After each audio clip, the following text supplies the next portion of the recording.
Top 18। प्रायोजक Cotton King Urban twist.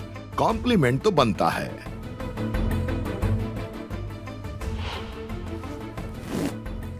जात वैधता प्रकरणामध्ये रश्मी बर्वेंना दिलासा। नागपूर खंडपीठाची क्लीन चिटचा निर्णय सर्वोच्च न्यायालयातही कायम।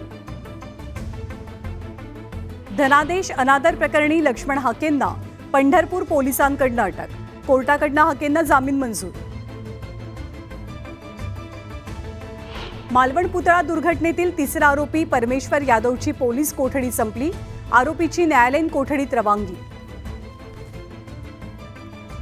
जालन्याच्या संत रामदास शासकीय वसतिगृहातील मुलांच्या नाश्त्यात आढळल्या अळ्या। वसतिगृहातले विद्यार्थी संतप्त। सांगलीच्या मिरजेतील खटावमध्ये औषध फवारणीनंतर 3 एकरावरच्या द्राक्ष बागेला लागली आग। कृषी विभागाने जप्त केला औषध साठा। लातूरच्या महावितरण परिमंडळ कार्यालयामध्ये शॉर्ट सर्किटमुळे आग। आगीत लाखोंचं साहित्य जळून खाक।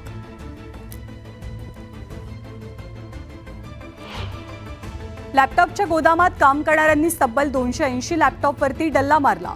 पुणे पोलिसांकडून 9 चोरट्यांना अटक। बुलढाण्याच्या खामगावमध्ये दुचाकी चोरणाऱ्या अट्टल चोरट्यांना अटक। चोरट्याकडून चोरीच्या 25 दुचाकी जप्त।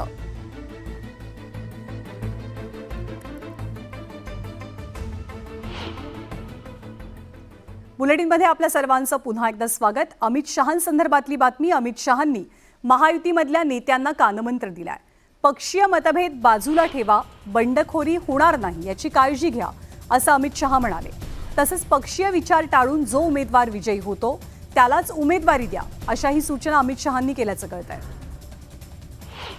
पुण्यातल्या मनसे नेत्यांची उद्या मुंबईत बैठक होतीये। राज ठाकरेंचा पुणे दौरा रद्द झालाय आणि पुण्यातले मनसेचे कार्यकर्ते उद्या मुंबईत येणार आहेत। बैठकीमध्ये मनसेचा पुण्याचा उमेदवार निश्चित होण्याची शक्यता आहे।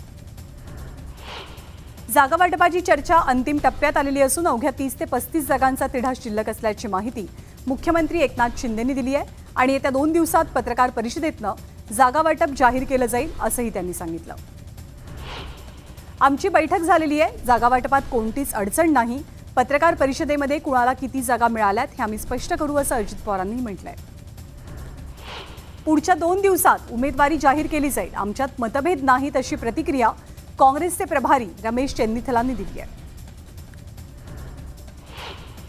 नाना पटोले मुख्यमंत्री व्हावेत अशी मागणी करत काँग्रेस पक्ष कार्यालयात काँग्रेसच्या कार्यकर्त्यांनी नाना पटोलेंसमोरच घोषणाबाजी केली। भाजपकडनं राज्यात बोगस मतदार नोंदणीचं काम सुरू आहे असा आरोप केलाय नाना पटोलेंनी। या संदर्भात आता निवडणूक आयोगाकडे तक्रार देणार असल्याची माहिती त्यांनी दिली आहे। बोगस मतदार नोंदणीचे सूत्रधार चंद्रशेखर बावनकुळे असल्याची टीका संजय राऊत करतात। याबद्दल तोडगा निघावा, अन्यथा आम्ही विराट मोर्चा काढू, असा इशाराही राऊतांनी दिलाय। भाजप कटकारस्थान करून पुन्हा एकदा सत्तेत येण्याचा प्रयत्न करत असल्याचा आरोप जितेंद्र आव्हाडांनी केलाय। सोबतच निवडणूक आयोग सरकारची कठपुतली असल्याचंही आव्हाड म्हणतात। अखिलेश यादव यांनी महाराष्ट्र विधानसभेसाठी समाजवादी पक्षाचे 4 उमेदवार जाहीर केले। दरम्यान समाजवादी पक्षाला सोबत घ्यायचं की नाही हा विचार काँग्रेसनं करावा, असा सूचक इशाराही त्यांनी दिलाय। नागपूरच्या दक्षिण पश्चिम मतदारसंघातील मतदारांच्या मोबाईलवरती भाजपनं वोटर स्लिप्स पाठवायला सुरुवात केली आहे। वोटर स्लिपद्वारे फडणवीसांना मतदान करण्याचं आवाहन केलं जात आहे। शिवसेना उद्धव बाळासाहेब ठाकरे गटाच्या विधानसभा निवडणुकीसाठीच्या संभाव्य 32 उमेदवारांची यादी समोर आली आहे। वरळीतनं आदित्य ठाकरेंचं नाव निश्चित आहे। महायुतीमधल्या 3ही पक्षांनी 240 जागांवरती समन्वय साधलाय, तर 48 जागांसाठी असलेला पेच अमित शहांसमोर मांडला गेला। यावेळी भाजप 151 जागा, शिवसेना 84 जागा, तर राष्ट्रवादी 53 जागा लढवेल अशी शक्यता आहे। महायुतीत मुख्यमंत्री पदाबाबत अजूनही निर्णय नाहीये। निकालानंतरच महायुतीचा मुख्यमंत्री ठरेल अशी माहिती आहे। महायुतीत मुख्यमंत्री पदाची चर्चा नाही, आम्ही एकनाथ शिंदेंच्याच नेतृत्वात निवडणूक लढवू, अशी माहिती शिवसेनेचे नेते संजय शिरसाट यांनी दिलेली आहे। शरद पवारांनी अजित पवारांना आणखी एक धक्का दिला। राष्ट्रवादीचे आमदार राजेंद्र शिंगणे यांनी वायबी सेंटर इथे जाऊन शरद पवारांची भेट घेतली। या भेटीनंतर राजेंद्र शिंगणेंनी राष्ट्रवादी शरदचंद्र पवार पक्षात प्रवेश केला किंवा एक प्रकारे घर वापसी केली आहे। जिल्हा बँकेच्या अनेक अडचणींमुळे आपण अजित पवारांसोबत होतो. सरकारकडनं मदत मिळाली नसती तर बँक वाचवणं मुश्किल झालं असतं.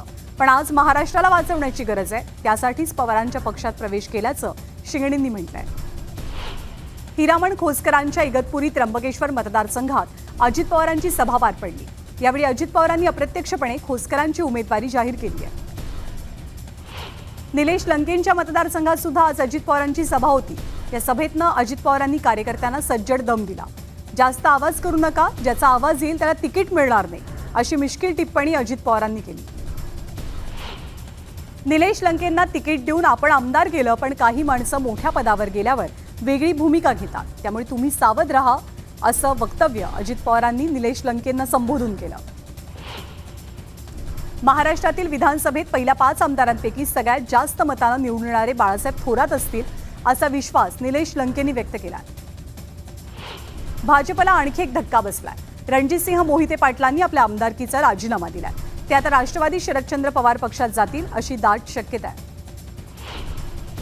राष्ट्रवादी काँग्रेसचे अध्यक्ष समीर भुजबळ राष्ट्रवादी सोडून ठाकरे गटात प्रवेश करण्याची शक्यता आहे. मात्र न्यूज 18 लोकमतनं संपर्क केल्यावरती या बातमीत तथ्य नसल्याचं स्पष्टीकरण समीर भुजबळांकडून दिलं गेलंय. पुण्यातील 8ही विधानसभा मतदारसंघात महाविकास आघाडी आपली ताकद दाखवेल. राहुल गांधी यांच्यासह राज्यातील प्रमुख नेत्यांच्या पुण्यामध्ये प्रचारसभा पार पडतील. ऐरोली मतदारसंघात शिवसेनेकडनं गणेश नाईक यांना उमेदवारी मिळणार आहे. या उमेदवारीला शिवसेनेचे जिल्हा प्रमुख विजय चौगुलेंनी विरोध केला. आपण माघार घेणार नाही, असं चौगुले म्हणतात. दापोली विधानसभा मतदारसंघामध्ये उबाठाकडनं संजय कदम यांना उमेदवारी जाहीर झाली आहे. दरम्यान संजय कदम हे आपले प्रतिस्पर्धी होऊ शकत नाहीत. आपला विजय निश्चित आहे, असा विश्वास योगेश कदम यांनी व्यक्त केला. कोल्हापूरमध्ये सतेज पाटील यांच्या विरोधात राष्ट्रवादी शरदचंद्र पवार पक्ष आक्रमक झालाय. सतेज पाटील विश्वासात घेत नसल्याचा आरोप जिल्हाध्यक्ष बीबी पाटील यांनी केला. महाविकास आघाडीच्या घटक पक्षाच्या संमतीनुसार राजापूर लांजा मतदारसंघ उद्धव बाळासाहेब ठाकरेंच्या शिवसेनेला मिळाला. दरम्यान या मतदारसंघातनं आपणच निवडणूक लढवू, अशी माहिती आमदार राजन साळवेंनी दिलेली आहे. वाशिमच्या कारंजा विधानसभा मतदारसंघातनं भाजपकडनं सई डहाके यांची उमेदवारी निश्चित होण्याची शक्यता आहे. या पार्श्वभूमीवरती सई डहाके यांनी रविवारी मेळाव्याचं आयोजन केलंय. माजी आमदार स्नेहलता कोल्हे यांच्या मनधरणीचे प्रयत्न थेट महाराष्ट्र प्रभारी भूपेंद्र यादवांकडनं सुरू आहेत. या बैठकीत देवेंद्र फडणवीस आणि चंद्रशेखर बावनकुळे सुद्धा उपस्थित होते. कोल्हेंनी पक्षातच राहावं, यासाठी भाजपकडनं प्रयत्न होतात. शिवसेनेनं चंद्रपूरमधील ब्रह्मपुरी मतदारसंघावरती दावा ठोकलाय. बंडू हजारे यांना तयारीला लागा, असे आदेश दिले गेले. चंद्रपूरमधल्या 6 पैकी 2 जागा मागत भाजपची एक प्रकारे अडचण शिवसेनेनं केल्याचं पाहायला मिळतंय. सोलापूर दक्षिण मतदारसंघात भाजप आमदार सुभाष देशमुखांच्या विरोधात पदाधिकाऱ्यांनी दंड थोपटलाय. जिल्हा उपाध्यक्ष मनसिद्ध मुगळे यांनी तिकीट देण्याची मागणी केली आहे. तसंच अपक्ष रिंगणामध्ये उतरवण्याचा इशाराही दिला गेलाय. माढा विधानसभा मतदारसंघामध्ये महाविकास आघाडीला झटका बसतोय. काँग्रेसच्या इच्छुक उमेदवारांना मराठा समाजाकडे उमेदवारी मागितली आहे. नाशिकमधील माजी तहसीलदार आणि भाजपमध्ये असलेल्या राजश्री अहिराव यांनी शरद पवारांची भेट घेतली. राजश्री अहिराव देवळाली विधानसभा मतदारसंघातनं निवडणूक लढवण्यासाठी इच्छुक आहेत. जळगावच्या लोणवाडीमध्ये आचारसंहिता असूनही बॅनर आणि होर्डिंग्ज लावले गेले आहेत. त्यामुळे माजी उपसरपंच कैलास परदेशी यांनी कारवाई करण्याची मागणी केली आहे. शिवसेनेचे आमदार संतोष बांगर यांनी पैसे वाटपासंदर्भात भाष्य केलं होतं. दरम्यान बांगर यांच्यावर आचारसंहिता भंगाचा गुन्हा दाखल करण्याची मागणी ठाकरे गटाकडनं केली जाते. ठाकरेंच्या शिवसेनेत प्रवेश केलेल्या राजन तेली यांचं सिंधुदुर्गात मोठ्या जल्लोषात स्वागत झालं. दरम्यान सावंतवाडीमध्ये भाकरी फिरवण्याची वेळ आली आहे, असा इशारा राजन तेलींनी दिला आहे. अकोल्याच्या मूर्तिजापूरमध्ये विद्यमान आमदार हरीश पिंपळेंच्या उमेदवारीला भाजपमधनच विरोध होतोय. दरम्यान आपल्याला विरोध करणाऱ्यांमध्ये भाजपचे कुणीही पदाधिकारी नव्हते, असं स्पष्टीकरण पिंपळेंकडनं दिलं गेलं आहे. भाजपचे माजी आमदार सुभाष साबणे यांनी पक्ष सदस्यत्वाचा राजीनामा दिलाय. देगलूर विधानसभेचं तिकीट मिळण्याची शक्यता नसल्यामुळे साबळेंनी राजीनामा दिल्याचं कळतंय. विधानसभा निवडणुकीच्या पार्श्वभूमीवर कुडाळ पोलिसांकडनं शहरामध्ये संचलन पार पडलं. कुडाळ पोलिसांबरोबरच केंद्रीय राखीव पोलिसांनी सुद्धा संचलनामध्ये सहभाग घेतला. नांदेड दक्षिणच्या जागेवर महायुतीत जोरदार रस्सीखेच सुरू आहे. नांदेड दक्षिणच्या जागेवरती भाजपनं दावा केलाय. दरम्यान शिवसेनेची जागा असल्यामुळे भाजपला जागा देऊ नये अशी मागणी शिवसैनिकांनी केली आहे. दीपक आबा साळुंखेंना उमेदवारी दिली तर महाविकास आघाडीला गंभीर परिणाम भोगावे लागतील असा इशारा शेकापचे नेते बाबासाहेब देशमुखांनी दिलाय. महायुतीतलं जागावाटप जाहीर होण्याआधीच शिवसेनेनं पाथरी विधानसभेत प्रचार सुरू केलाय. यामुळे महायुतीत तणाव वाढण्याची शक्यता आहे. वर्ध्यामध्ये भाजपतील राजकीय घडामोडींना वेग आलाय. वर्धा विधानसभा मतदारसंघातनं उमेदवारी मिळवण्यासाठी सुरेश वाघमारेंनी आता फिल्डिंग लावली आहे. शरद पवारांच्या पक्षात विजयाची खात्री असल्यानं इच्छुकांची गर्दी होती आहे. पक्षाचा स्ट्राईक रेटही चांगला आहे असं खासदार निलेश लंके म्हणाले. मी इमानदार आहे, आपल्याला पैसे नको, आपल्याला मंत्रीपदही नको, आपल्यासाठी आपला समाजच मायबाप आहे. आपल्याला पैसे दिले, गाडी दिली असा सरकारचा समज असेल तर तो चुकीचा आहे असं मनोज जरांगे पाटील म्हणतात.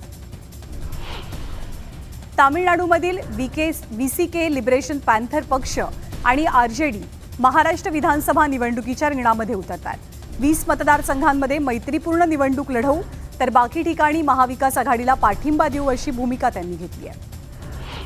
शायना इन्सेंनी सागर बंगल्यावरती जात उपमुख्यमंत्री फडणवीसांची भेट घेतली. वरळीमधनं भाजपकडनं शायना इन्सेंना उमेदवारी देण्याची शक्यता आहे. नांदेड लोकसभा पोटनिवडणूक लढवण्यासाठी इच्छुक नाही असं स्पष्टीकरण भाजपचे नेते अशोक चव्हाणांनी दिलंय. पक्ष जो उमेदवार देईल आपण त्याच्या पाठीशी उभे असू असंही चव्हाण म्हणतात. पंकजा मुंडेंना ओबीसींच्या पहिल्या महिला मुख्यमंत्री बनवायचंय आणि त्यासाठी आगामी निवडणुकीत ओबीसींचे 100 आमदार निवडून पाठवा असं आवाहन ओबीसी नेते नवनाथ वाघमारेंनी केलंय. सुजय विखेंना भाजपकडनं तिकीट मिळणार नाही अशा चर्चा सुरू असताना स्वतः सुजय विखेंनी याबद्दल स्पष्टीकरण दिलं. यात अजिबातच तथ्य नसून विरोधक या बातम्या पेरतायत अशी टीका विखेंनी केली आहे. मनसे अध्यक्ष राज ठाकरे उद्या खरं तर पुणे दौऱ्यावरती जाणार होते, पण हा पुणे दौरा रद्द झाल्याची माहिती आहे. पुण्यातल्या मनसैनिकांना मुंबईमध्येच बोलवण्यात आलेलं आहे. पुण्यातल्या 5 मतदारसंघात निवडणूक लढवण्याचा मनसेचा निर्धार आहे. राष्ट्रवादीचे नेते आणि कृषी मंत्री धनंजय मुंडे 22 ऑक्टोबरला परळीमधनं उमेदवारी अर्ज दाखल करतील. उमेदवारीची अधिकृत घोषणा झालेली नसली तरी मुंडेंनी आपल्या प्रचाराचा शुभारंभ केला. काँग्रेस नेत्या प्रियंका गांधी येत्या 23 ऑक्टोबरला वायनाड लोकसभा मतदारसंघातनं उमेदवारी अर्ज भरतील. 13 नोव्हेंबरला वायनाड पोटनिवडणुकीसाठी मतदान पार पडेल.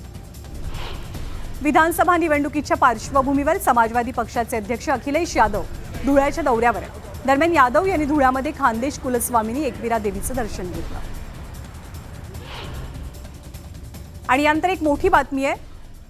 एका सराफाला पुण्यामधल्या एका नामांकित सोने व्यापाऱ्याला लॉरेन्स बिश्नोईच्या नावे खंडणीचा एक मेल आलाय. नामांकित सोनं व्यापाऱ्याकडे 15 कोटींची खंडणी मागितल्याचा प्रकार समोर आलाय. लॉरेन्स बिश्नोईचं नाव घेत ईमेलवरती ही धमकी देण्यात आली आहे. साधारणतः 3 दिवसांपूर्वी हा मेल मिळालेला असून पुणे सायबर पोलिसांकडे या घटनेचा तपास सुपूर्द झालाय. घटनेचा अधिक तपास केला जातोय.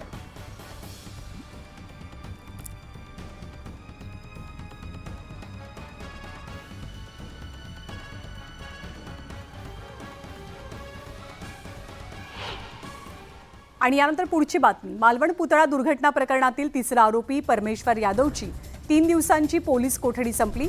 त्यामुळे आता परमेश्वर यादवची न्यायालयीन कोठडीत रवानगी झाली आहे. जात वैधता प्रकरणामध्ये काँग्रेस नेत्या रश्मी बर्वेंना क्लीन चिट देणारा नागपूर खंडपीठाचा निर्णय सर्वोच्च न्यायालयानं कायम ठेवलाय. त्यामुळे बर्वेंना मोठा दिलासा मिळालाय. विजया रहाटकर यांची राष्ट्रीय महिला आयोगाच्या अध्यक्षपदी नियुक्ती झाली आहे. रहाटकर या सध्या राजस्थान भाजपच्या सहप्रभारी आहेत.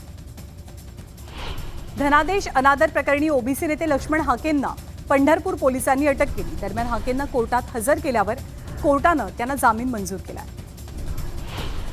जालन्याच्या संत रामदास शासकीय वसतिगृहातील मुलांच्या नाश्त्यात अळ्या सापडल्याचा किळसवाणा प्रकार घडलाय.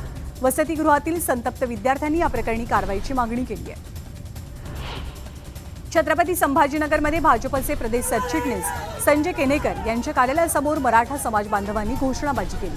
केनेकर यांनी मनोज जरांगेंच्या बद्दल आक्षेपार्ह वक्तव्य केल्याप्रकरणी मराठा बांधव आक्रमक झाले.